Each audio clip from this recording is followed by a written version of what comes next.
Гръцките колонисти по черноморските брегове в Дион, Созополис, Одесос, Калатис и Хистрия носят със себе си култа към Кибела.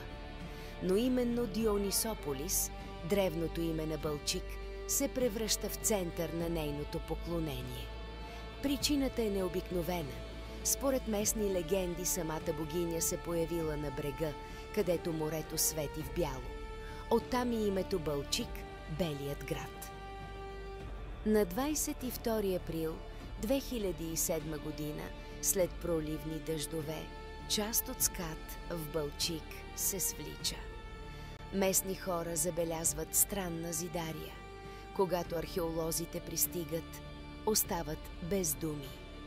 Откриват храм, запечатан във времето, датиран точно с надписи от 280 година преди Христа до 400 година след Христа.